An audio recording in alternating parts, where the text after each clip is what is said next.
देखिए चलो अब यहाँ बता दो, यहाँ ध्यान दो, देख लीजिए। अरे अब यहाँ ध्यान दो, देखिए अब पिछला स्लाइड में अभी हम क्या लिखे थे, देख लीजिए कि मोलर कंडक्टिविटी, समझ रहा है, यूनिट ऑफ मोलर कंडक्टिविटी। देखिए एक एक करके सारे बात को समझोगे तो बड़ा इंटरेस्टिंग लगेगा तुमको कुछ सुनने में। हाँ देख लीजिए, अच्छा समझना कि अगर कंसंट्रेशन अगर यूनिटी रहे तो उस इलेक्ट्रोलाइटिक सॉल्यूशन का जो कंडक्टिविटी होगा उसी को बोलेंगे मोलर कंडक्टिविटी। इसका मतलब कि मोलर कंडक्टिविटी का फॉर्मूला क्या होता है, कंडक्टिविटी बटा कंसंट्रेशन। क्या कर दोगे, कंसंट्रेशन से डिवाइड कर दोगे, आपका यूनिट निकल जाएगा, 1 मोल के लिए निकल जाएगा, है कि नहीं। तो अब यहाँ पर एक असल प्रॉब्लम यह है, जानते हो कि सर इसका यूनिट कैसे निकाल, और भाई साहब इतना बड़ा प्रॉब्लम लेकर के बैठे हो, है कि नहीं। तो समझना बच्चों, देख सबसे पहले हमको यह बात बता दीजिए कि हम लोग कंडक्टिविटी का यूनिट क्या जानते हैं, बोलो बोलो। देख लीजिए, वी नो दैट, समझना है, हम जानते हैं बच्चों, हम जानते हैं कि कंडक्टिविटी का यूनिट क्या होता है, बोलो साइमन पर मीटर होता है कि नहीं। साइमन पर मीटर होता है ना रे, बुला दिया, हाँ सर, जमाना छोड़ दो, याद देख लीजिए। अगर कंडक्टिविटी का क्या होता है, हाँ तो साइमन पर मीटर होता है, लेकिन निकाल के दिखा दे सर। इसका अगर कंसंट्रेशन जो है मोलरिटी इसका यूनिट क्या होता है, बोल दो मोलर, हाँ तो पर मीटर क्यूब, हाँ समझ रहा, मोल पर मीटर क्यूब, हाँ याद रखना कि यहाँ बोलोगे सर मीटर क्यूब क्या है, जब वॉल्यूम क्या है, वॉल्यूम याद रखना बच्चों, कंसंट्रेशन, हाँ कंसंट्रेशन याद रखना है। हाँ और यहाँ पर तुम लीटर भी लिख सकते हो, थोड़ा बहुत रिलेशन है मीटर क्यूब में, लीटर में और सेंटीमीटर क्यूब में, याद रखना बच्चों। बोलोगे सर वो वाला रिलेशन लिखा दीजिए ना, हम लोग का बड़ा टेंशन होगा, अरे दुनिया सबकी टेंशन वाला आप तो जानते ही। तो याद रखना बच्चों 1000 सेंटीमीटर क्यूब, याद रखना कितना, 1000 सेंटीमीटर क्यूब बराबर होता है 1 लीटर होता है, कितना होता है 1 लीटर, याद रखना, समझ में आया कि नहीं। 1000 सेंटीमीटर क्यूब बराबर क्या होता है 1 लीटर होता है। और याद रखना बच्चों 1000 लीटर बराबर होता है 1 मीटर क्यूब, क्या होता है 1 मीटर क्यूब। तो ये सब बात को याद रखो, ये सब वॉल्यूम का यूनिट है बच्चों, क्या है वॉल्यूम का। तो समझना कि आपका जो टंकी होगा ना पानी का 1000 लीटर वाला होगा तो बोल देना बच्चों वो 1 मीटर क्यूब है, क्या है कि चलो आप इसके बाद समझना, देख लीजिए। अच्छा यहाँ पर कंसंट्रेशन को मोल पर मीटर देख लीजिए, आप इस प्रकार से डिनोट कर दीजिए। अच्छा आप बोलो कि देख लीजिए कि आपका ये जो मोलर कंडक्टिविटी है इसका यूनिट क्या हो जाएगा, देख लीजिए बच्चों, कंडक्टिविटी बट्टा कंसंट्रेशन होता है, तो कंडक्टिविटी का यूनिट क्या लिखे, साइमन पर मीटर लिख लीजिए, और बट्टा देख लीजिए कंसंट्रेशन का क्या लिखे, मोल पर मीटर क्यूब लिख दिया ना रे। अच्छा यहाँ -1 था, इसको कटा दिए तो यहाँ पर -2 बच गया कि नहीं। अच्छा आप बताइए क्या हो जाएगा, साइमन मीटर अगर ऊपर में जाएगा तो माइनस से किसमें बदल जाएगा, प्लस में बदल जाएगा, तो साइमन मीटर स्क्वायर पर मोल, साइमन मीटर स्क्वायर पर मोल। तो ये हो गया आपका मोलर कंडक्टिविटी का यूनिट, क्या हो गया, हाँ तो फॉर्मूला ऊपर वाला है कि नहीं। तो समय अक्सर क्या होता है, इसका अदर यूनिट की अगर हम बात करेंगे, अगर अदर यूनिट जो कि क्या अक्सर में यूज किए जाते हैं लिखने में, हाँ तो ये बात याद रखना बच्चों, मीटर क्यूब के जगह पर ना सेंटीमीटर यूज किया जाता है, क्या यूज किया जाता है सेंटीमीटर, यहाँ पर बच्चों सेंटीमीटर, मतलब इसको इस फॉर्म में लिखा जाता है कि साइमन सेंटीमीटर स्क्वायर पर मोल, इस प्रकार के टर्म में होता है, इस प्रकार के टर्म में होता है। तो ये सब बात को याद रखना है। अगर तो क्या कहता है वॉल्यूम अगर इस प्रकार से सेंटीमीटर के टर्म अगर नजर आ रहा है तो उस केस में बच्चों क्या करना पड़ेगा, देख लीजिए सब तो बात हम लोग को पता है। या कंडक्टिविटी को 1000 से क्या कर दोगे, मल्टीप्लाई कर दोगे, समझ ना। अगर सेंटीमीटर के टर्म में रहे आपका मोलर कंडक्टिविटी का फॉर्मूला यह हो जाएगा। हाँ लेकिन अब बताते हैं कि अभी लास्ट वाला स्लाइड में जो लिखे थे कि डाइल्यूशन करने पर मोलर कंडक्टिविटी क्या होता है, बढ़ता है ना रे, बढ़ता। वॉल्यूम पर डिपेंड है, किस पर डिपेंड है, वॉल्यूम पर डिपेंड है। यहाँ पर याद रखना, देख लीजिए अभी तुरंत हम बताए हैं, देख लीजिए तुम लोग का हम क्या कहते हैं, एक स्टैंडर्ड वाला डेफिनेशन दिखाते हैं। देखिए तो बता दे, अभी तुरंत लिखे थे, देख लीजिए कि आपका मोलर कंडक्टिविटी बराबर, देख लीजिए के इंटू भी आया था के इंटू भी आया था कि ए इंटू भी आया था, के इंटू भी आया था, है ना रे। तो इस प्रकार से आया था। यहाँ देख लीजिए आपका मोलर कंडक्टिविटी वॉल्यूम पर डिपेंड है।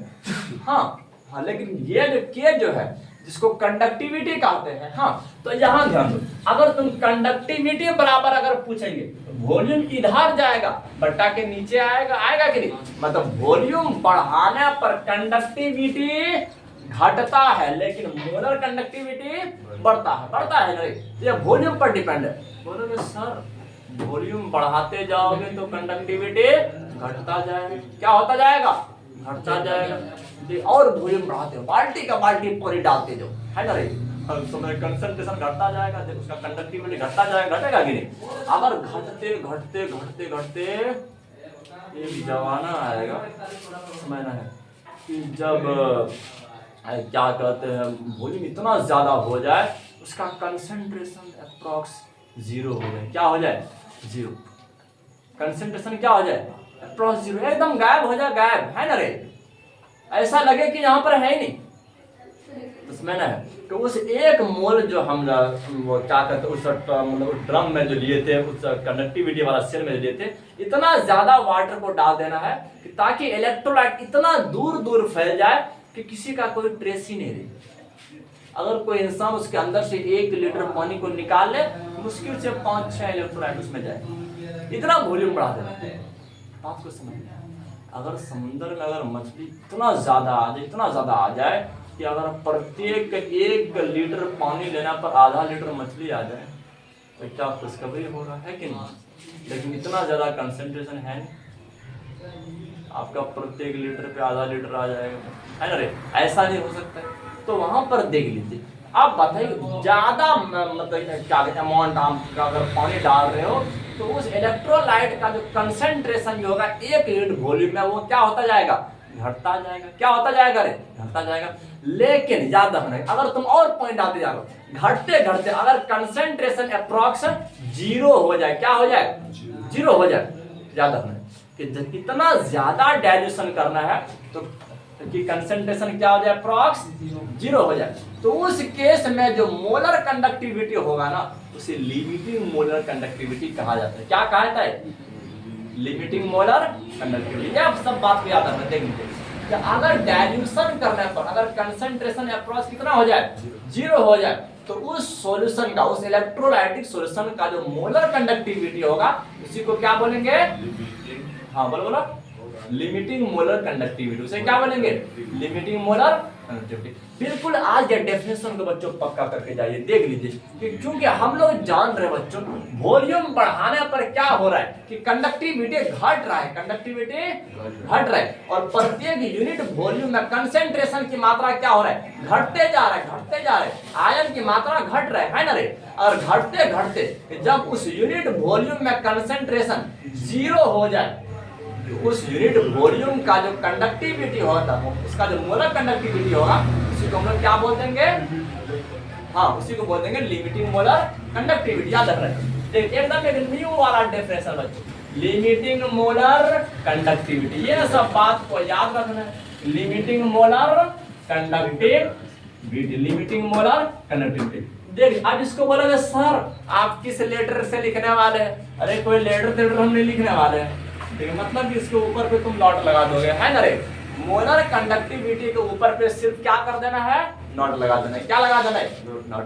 मतलब अगर ये वाला जो वो आपको दिखाई दे रहा है, ये वाला जो हम नॉट लगाए हैं, अब ये इंडिकेट करता है किसको, लिमिटिंग मोलर कंडक्टिविटी को। देखिए इसका डेफिनेशन बहुत सिंपल, यदि कंसंट्रेशन अप्रॉक्स 0 हो जाए, क्या हो जाए, 0। बोलोगे सर 0 कैसे होगा, घट तो जाएगा, कुछ तो आयन रहेगा कि नहीं वहां पर, तो समझना बच्चों, देखिए अगर मान के चलो, अगर बोलेंगे जानते हो ये पूरा जो हमारा संगमरमर का जो हॉल है कि नहीं, तो इसके अंदर में क्या करोगे कि तुम लोग 10 लीटर इलेक्ट्रोलाइट यूज किए, बहुत ज़्यादा आयन यूज किए, और क्या करें 10 के तुम सॉल्ट यूज किए, हाँ समझना है। हाँ तो इसके बाद हम कोई भी वो 1 लीटर पानी अंदर से उठाते हैं, उसमें जानते हो 250 ग्राम हमारा सॉल्ट आ जाता है। तो इसके बाद जानते हो बाहर से बच्चों मोटर से वॉल्यूमेटर से पानी इतना डालना शुरू कर दिए, डालते डालते डालते डालते 1 घंटा के बाद आए उधर से, क्योंकि हमारे डियर कस्टमर आइए हमको 1 लीटर पानी निकालना है। जैसे 1 लीटर पानी उठाए ना, मुश्किल से 50 ग्राम भी नमक नहीं गया। बोले सर आपको पानी डालने के लिए कौन कहा था, इसीलिए तो सारा इलेक्ट्रोलाइट फैल गया है, अरे दूर दूर फैल गया। तो यहाँ पर देखो कि उसमें अब कंसंट्रेशन क्या हो रहा है, घटते जा रहा है। हाँ तो अगर घटते घटते अप्रोच कितना हो जाए, 0 हो जाए, तो उस इलेक्ट्रोलाइट का जो मोलर कंडक्टिविटी होगा ना, उसी को क्या बोलेंगे, लिमिटिंग मोलर कंडक्टिविटी बोलेंगे। हाँ बिल्कुल याद रखना, तो ये एक प्रकार का मोलर कंडक्टिविटी ही है। हाँ बिल्कुल याद रखना है। देख लीजिए कि व्हेन कंसंट्रेशन ऑफ सॉल्यूशन, देख लीजिए व्हेन कंसंट्रेशन ऑफ सॉल्यूशन, याद रखना बच्चों, when concentration of solution is approx 0, याद रखना अगर वो 0 के करीब आ जाए, समझ रहे, अप्रॉक्स 0 समझ, अगर वो 0 के करीब पहुंच जाए तो देन याद रखना बच्चों, देन मोलर कंडक्टिविटी जो होगा इलेक्ट्रोलाइटिक सॉल्यूशन का, देन मोलर कंडक्टिविटी याद रखना है, देन मोलर कंडक्टिविटी जो होगा ऑफ इलेक्ट्रोलाइटिक सॉल्यूशन का याद रखना है। देख लीजिए तब जो इलेक्ट्रोलाइटिक सॉल्यूशन का मोलर कंडक्टिविटी होगा उसी को हम लोग क्या बोलेंगे, बोल दीजिए कि is called limiting molar conductivity. उसी को क्या बोलेंगे रे, लिमिटिंग मोलर कंडक्टिविटी। तो ये सब बात को याद रखना, उसी को कहते हैं लिमिटिंग मोलर कंडक्टिविटी। इसको किससे डिनोट करते हैं, लैम्डा एम नॉट से। देखिए इसको डिनोट किया जाता है, देख लिख देते हैं, इट इज डिनोटेड बाय, देख लीजिए बच्चों इसको जो डिनोट करना है किससे, लैम्डा एम नॉट से। जस्ट इस प्रकार का साइन लिख देंगे बच्चों, इस प्रकार का साइन लिख देंगे। हाँ समझ रहे हैं बात को। देखिए अब थोड़ा सा हम एक स्लाइड और बना देते हैं, तब तुम लोग का छुट्टी हो जाएगा, है कि नहीं।